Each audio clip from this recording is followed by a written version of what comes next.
우선 이제 이번 행사는 이제 마블 시네마라는 이름으로 하여서 이제 그 마블 시네마틱 유니버스 10주년을 기념하기 위해서 롯데 시네마가 하고 있는 행사입니다. 제가 이제 영광스럽게 그 오프닝 행사에 그 지휘를 맡았는데요. 저는 이제 네이버에서 아로니안의 히어로캐스트라는 미국 만화를 전문적으로 하는 블로그를 다루고 있고요. 현재는 이제 마블 공식 네이버 포스트의 그 필진으로 활동하고 있고요. 그 외에도 이제 히어로 영화들이 개봉할 때마다 제 콘텐츠를 정식으로 기고한 바 있습니다. 이번 이제 마블 시네마 오프닝 GB 행사에서는요, 이제 그 마블 시네마틱 유니버스가 무엇인가에 대한 전반적인 개요를 간략하게 말씀드리고 각 작품마다 이것이 어떻게 형성되었는지 간략하게 설명을 드리도록 하겠습니다. 특히 이제 좀 재밌는 비화 위주로 설명을 드리도록 하겠습니다. 마블 시네마틱 유니버스는 월트 디즈니 컴퍼니 산하의 마블 스튜디오, 총괄이 바로 케빈 파이기죠. 이 마블 스튜디오가 만들어낸 20편의 영화를 중심으로 해서 마블 텔레비전이라는 부서가 만들어낸 11편의 드라마, 그리고 마블 원샷이라는 이름의 단편 5개, 그리고 마블 시네마틱 유니버스 세계관 설정만을 다루는 57편의 만화 작품, 코믹스를 바탕으로 해서 이들이 공유하고 있는 세계관을 말합니다. 마블 스튜디오가 가장 큰 중심적인 부분이 되는 프랜차이즈로서 현재 할리우드에서 가장 잘 나가는 프랜차이즈라고 볼 수 있겠습니다. 마블은 이제 그 마블 코믹스 같은 경우에 아까 말씀드렸던 것처럼 마블 멀티버스라는 이제 이름 하에서 다양한 스토리들을 뽑아내고 있는데요. 이 마블 멀티버스의 넘버링에서 우리가 흔히 이제 원작과 비교할 때 그 원작은 지구 616 현실인데, 이 마블 시네마틱 유니버스는 지구 199999의 현실입니다. 이제 마블 시네마틱 유니버스는 다음과 같은 이제 그 페이지라는 개념으로 나눠집니다. 페이지 1은 아이언맨부터 어벤져스까지, 그리고 페이지 2는 아이언맨 3부터 이제 그 앤트맨까지, 그리고 페이지 3가 캡틴 아메리카 시빌 워부터 현재 진행형으로 어벤져스 4까지 되어 있는 걸로 정해져 있습니다. 어벤져스 4 이후에는 이제 페이지와 다른 방식으로 진행되는 것으로 알려져 있고요. 위에 보시는 이미지는 약간 좀 시간 좀 지난 이미지라서 좀 스파이더맨 같은 경우에 좀 뜬금없는 이미지긴 한데요. 우선 퍼스트 어벤져가 좀 더 위에 있어야 합니다. 1940년대를 배경으로 하고 있기 때문에 좀 더 위에 있어야 되고요. 그리고 이제 아이언맨도 조금 더 위에 있어야 되고, 오히려 이제 아이언맨 2와 인크레더블 헐크와 토르 천둥의 신이 같은 라인에 이렇게 존재해야 됩니다. 그게 이제 어벤져스로 묶이게 되는 것이고요. 그리고 어벤져스 다음에 이제 아이언맨 3와 이제 그 토르 다크 월드, 그리고 캡틴 아메리카 윈터 솔저가 이어집니다. 물론 그러는 동안 별개로 우주에서 가디언즈 오브 갤럭시가 이어지고 있고요. 참고로 가디언즈 오브 갤럭시는 이 편이 이제 2017년에 나왔는데, 원래 이제 1편과 2편 사이의 시간대는 2달밖에 되지 않습니다. 그리고 이제 이 세 편의 지구 관련 히어로들이 이야기는 이제 어벤져스 2의 에이지 오브 울트론으로 이어지고, 에이지 오브 울트론은 앤트맨으로 이어집니다. 앤트맨이 그래서 조금 더 아래에 있어야 되고요. 그 다음에 닥터 스트레인지는 앤트맨보다 조금 더 아래에 위치해 있어야 합니다. 그 다음에 이제 그 시빌 워와 토르 라그나로크로 이어지는 것이죠. 이 시빌 워는 이제 블랙 팬서와 스파이더맨 홈커밍으로 나눠지고, 토르 라그나로크는 가오갤 2와 이어지면서 이제 다 어벤져스 3 인피니티 워로 이어지게 됩니다. 이렇게 거대한 내용이다 보니까 이제 그 마블 원샷이라는 단편이나 혹은 이제 프렐류드 코믹스 등을 통해서 이제 배경의 설명 혹은 이제 좀 잘 안 설명된 부분들을 설명하곤 하는데요. 이제 보시는 컨설턴트는 인크레더블 헐크 영화에 왜 토니 스타크가 나왔는가에 대한 이제 설명을 하고 있는 단편 영화입니다. 이제 또한 프렐류드 코믹스는 이제 그 영화가 개봉하기 전에 마블 코믹스에서 이제 영화에 관련된 설명만 하고 있는 작품으로 이제 영화 개봉 전에 이제 출판이 되고 있는데요. 보시는 이미지는 이제 그 인피니티 워 프렐류드 코믹스입니다. 여기서는 이제 인피니티 스톤 중에 소울 스톤이 가장 강력한 스톤이라는 설정이 나온 바 있습니다. 이처럼 프렐류드 코믹스와 마블 원샷 등을 이용을 해서 이 거대한 세계관을 좀 더 설명이 잘 매끄럽게 이어지도록 마블 시네마틱 유니버스가 형성되고 있습니다. 그래서 이제 각 영화마다 마블 시네마틱 유니버스가 어떻게 형성되고 있는지 알아보도록 하겠습니다.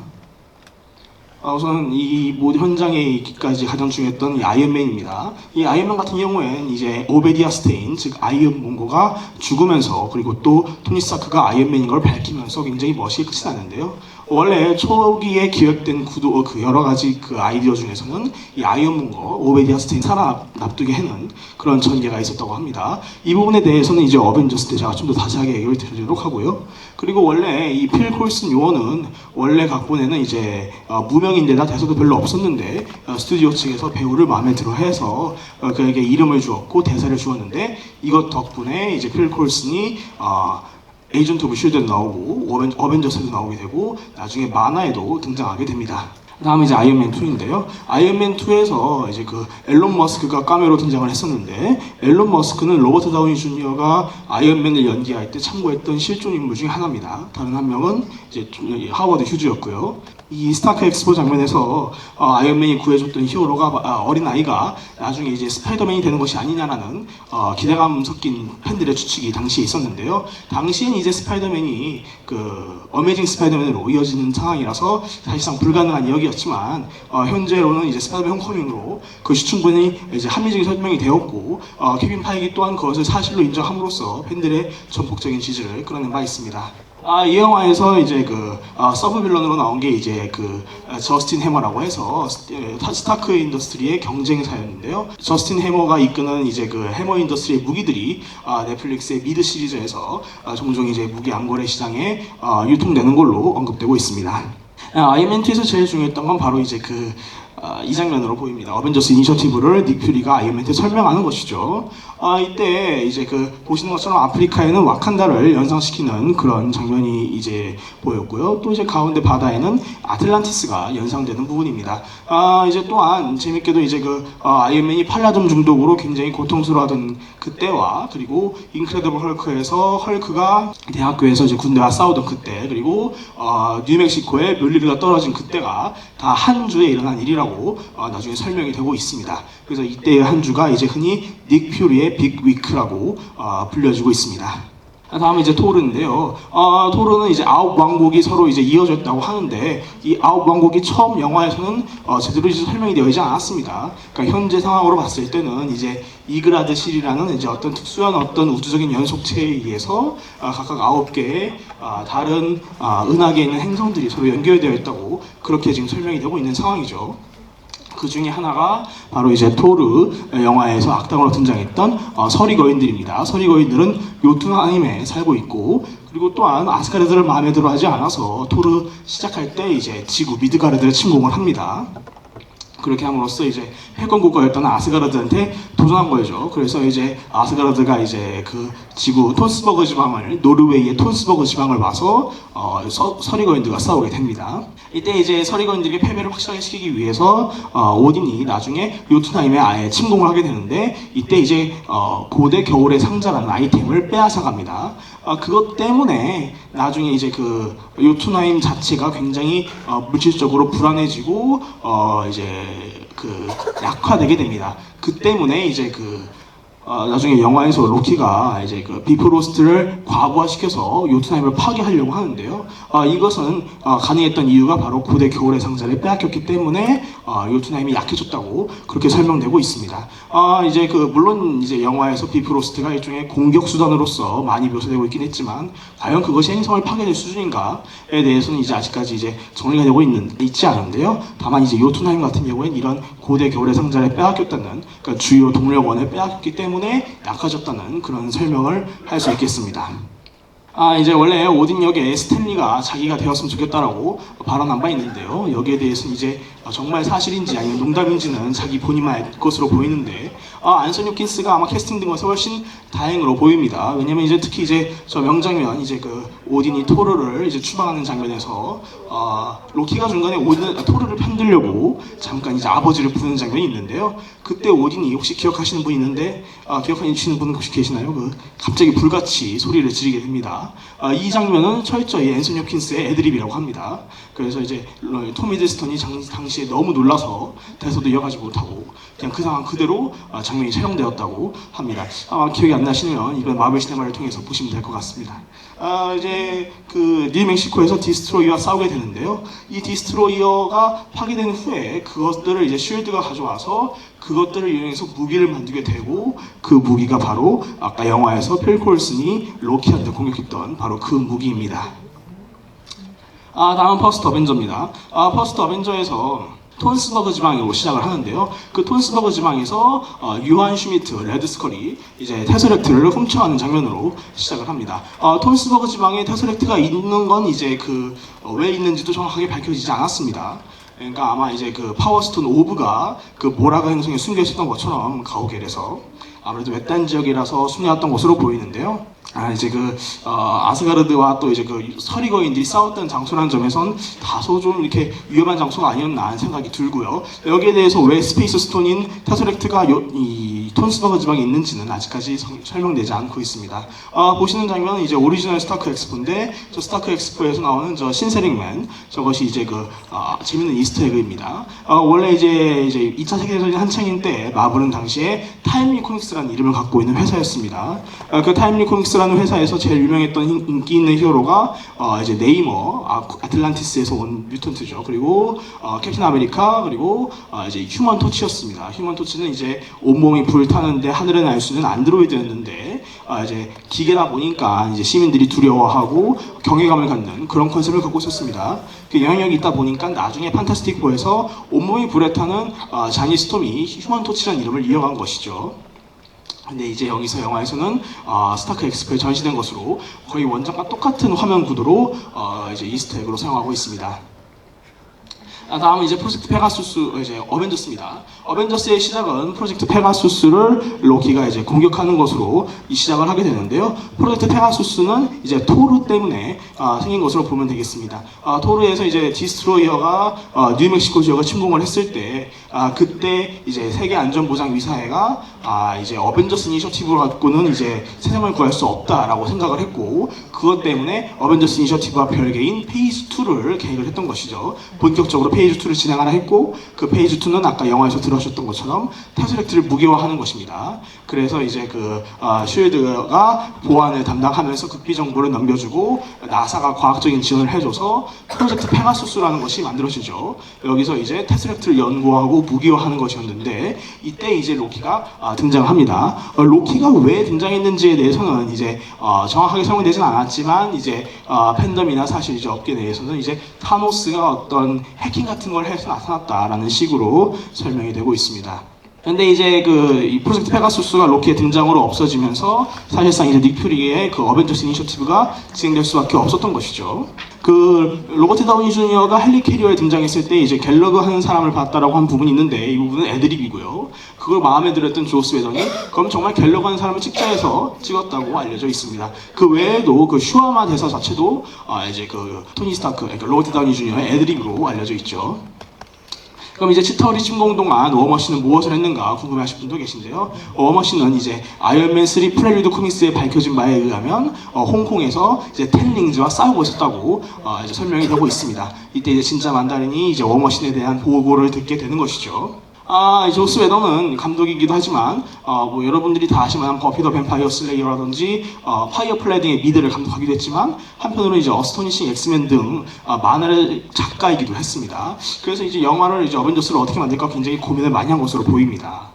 특히 이제 당시에는 앤트맨과 와스프가 어떻게 될지 정해지지 않은 것으로 파악되고 있고 또 이제 블랙 위도우도 당시엔 이제 정말로 어벤져스의 멤버로 쓸 것인가에 대해서 고민을 했기 때문에 원래 어벤져스의 멤버나 원작에서의 멤버였던 오리지널 창속 멤버였던 앤트맨을 블랙 위도우 대신에 넣는 것도 고민을 했다고 합니다. 또한 이제 로키가 악당으로 나오는데 로키의 역할 대신에 아예 헐크를 악당으로만 쓰는 아이디어도 있었다고 합니다. 이는 1963년에 어벤져스가 처음 이제 만화에 데뷔했을 때 로키의 조작에 의해서 헐크가 난동을 부렸던 그 설정을 최대한 반영한 것으로 보입니다. 또한 이것이 바로 이제 지구 616 현실의 이야기인데요. 지구 616 현실의 이야기를 이제 현대적으로 재해석한 세계가 바로 이제 지구 1610, 흔히 이제 얼티밋 유니버스라고 하는데 이게 지금은 없어졌지만 얼티밋 유니버스는 한때 이제 새로운 메인 유니버스가 될 것이다라고 할 정도로 팬들의 인기가 좋았습니다. 근데 이 유니버스는 이제 어벤져스를 이제 얼티밋이라고 불렀는데 얼티밋의 창설에는 치타울이라는 변신 인형을 갖고 있는 외계인들과 싸운 뒤에 갑자기 헐크가 난동을 부리면서 헐크와 싸우는 이야기까지 이어지고 있습니다. 그러니까 어벤져스의 창설을 다룬 두 원작 작품, 가장 중요한 두 원작에서 이제 헐크의 난동이라는 소재가 빠짐없이 사용이 된 것이죠. 그렇기 때문에 조스 웨더는 헐크의 난동을 영화에 삽입을 하기도 했고, 한편으로는 나름대로 이제 집필 과정에서 헐크를 아예 악당으로 쓰는 그런 것까지 고민을 했다고 합니다. 참고로 이 지구 616 메인 유니버스에서 처음으로 어벤져스를 나간 멤버는 바로 헐크입니다. 무려 2화인가 3화인가에 바로 나가버렸습니다. 자기가 너무 위험하다 생각을 했었던 것이죠. 그래서 바로 그 다음에 들어간 캐릭터가 캡틴 아메리카고요. 또한 이제 조스 웨더는 로키 말고도 에지키엘 스테인을 악당으로 쓰는 것도 고려했다고 합니다.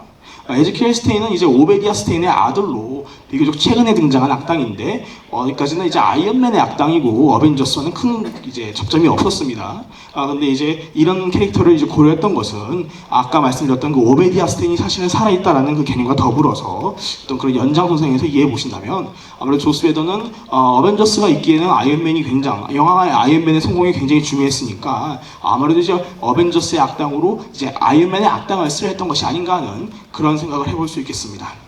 또한 이 조스 웨더는 타노스의 굉장한 팬으로 알려져 있습니다. 그래서 케빈 파이기한테 현재 너희들이 구상하고 있는 마블 시네마틱 유니버스의 진최종 보스, 정말 나쁜 놈은 타노스여야 한다라고 강력하게 어필을 했던 것이죠. 그래서 이제 케빈 파이기가 그럼 인피니티 워를 하고 이제 타노스를 해야겠다라고 이제 생각을 가진 것으로 알려져 있습니다.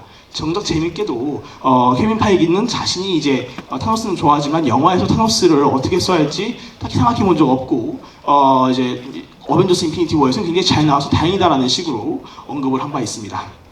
다음 이제 아이언맨 3인데요. 이 아이언맨 3는 원래 악당이 마야 한센이라는 그 여성 캐릭터, 여성 과학자였습니다. 처음 기획에는 이제 여성 과학자 마야 한센을 악당으로 하려 했는데, 이제 그 머첸다이징 하는 이제 맥락에서 아무래도 이제 장난감을 팔기 위해서는 악당이 훨씬 더 오버되고 과장되고 좀 액션이 많아야 한다는 이유로 이 마야 한센 아이디어는 취소되었고, 애들이 지키려는 나왔다고 하죠.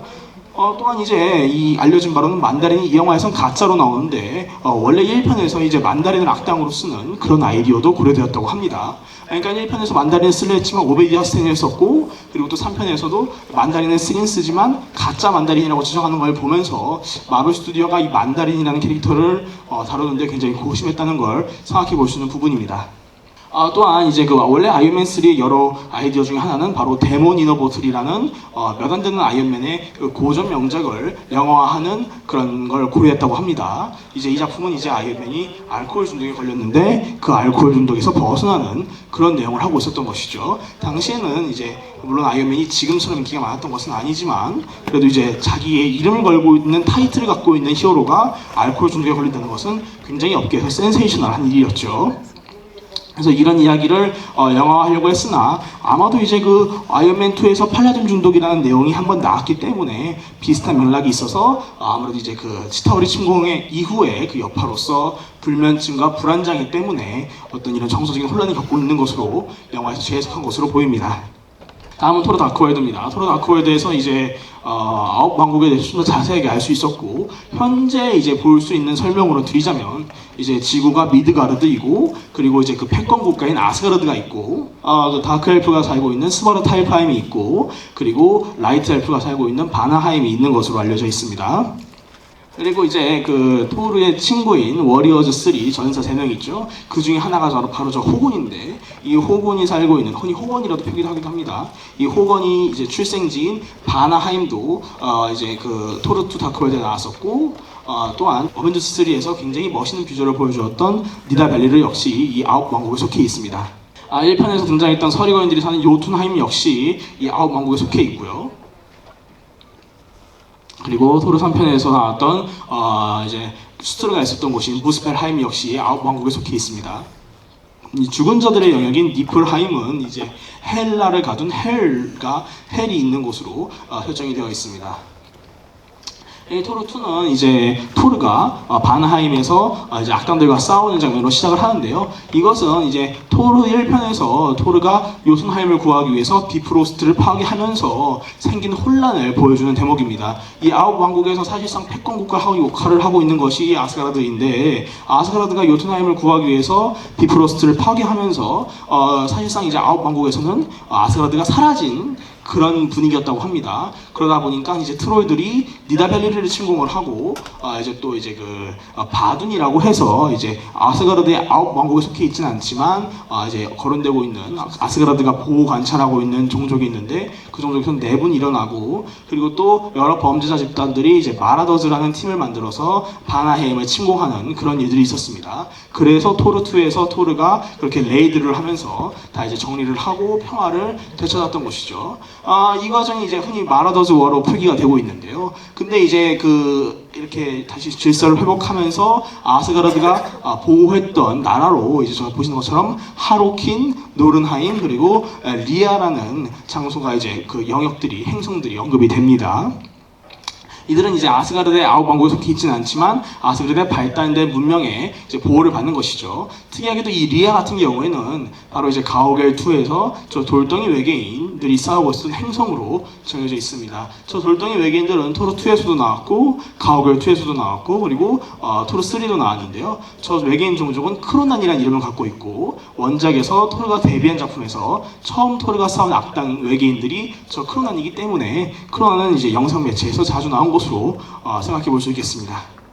다음은 이제 컨버전스에 대한 설명인데요. 컨버전스는 이제 그 이그라드실이라는 것이 제대로 설명되지 않았기 때문에 정확하게 설명할 수는 없지만 이제 그 이그라드실에 연결된 아홉 왕국이 서로 이제 일렬로 정리가 되는 현상으로 5,000년을 주기로 반복되는 것으로 알려져 있습니다. 이때 이제 포탈이 만들어진다던가 중력 현상이 이상해진다던가 하는 그런 문제가 나오는 것으로 알려져 있는데요. 감독은 바로 이 5,000년 전에 있었던 컨버전스 때문에 중력 이상해진 덕분에 이 스톤헨지를 만들 수 있었다라고 그렇게 영화에서 설정을 잡고 있다고 밝힌 바 있습니다.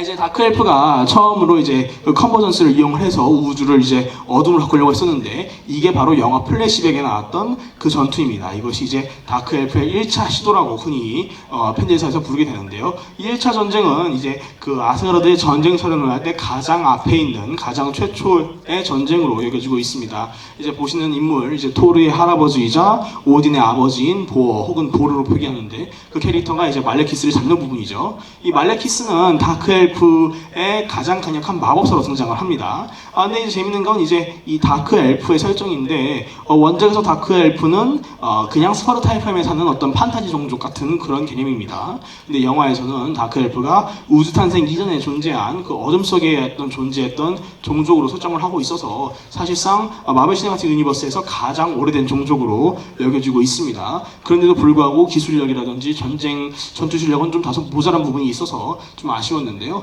특히 이제 말레키스는 재밌게도 리얼리티 스톤을 이용을 해서 에테르를 직접 만들었습니다. 그러니까 리얼리티 스톤을 가공을 해서 에테르처럼 자유자재로 움직이는 유동형으로 만들어낸 것이죠. 다른 인피니티 스톤들은 이제 뭐 아가모토의 눈이나 테스렉트나 치타우리 셉터 같이 이렇게 어떤 보호구가 있는 반면에 이 리얼리티 스톤으로 저렇게 무리를 만들었다는 점에서 말레키스는 어떻게 보면 대단히 강력한 능력을 갖고 있다고 생각할 수 있겠지만 정작 이제 영화 속에서는 이렇게 능력을 잘 보여주지 못해서 좀 굉장히 아쉬운 악역이 되었고요. 그래서 이제 에테르를 보관한 장소는 이제 체인버로 영화에서 나오고 있습니다. 저 체인버에 제인 포스터가 노출이 되면서 영화가 시작이 되는 것이죠. 다음 이제 캡틴 아메리카 윈터 솔저입니다. 윈터 솔저에서 등장한 하이드라를 보시면 이제 전편을 보신 관객들은 이제 나치의 과학 부대의 어떤 하나의 이제 부대로서 이제 계속 이어져 왔다고 생각을 하실 수 있겠지만 현재 마블 시네마틱 유니버스에서 이 하이드라는 좀 독특한 집단입니다.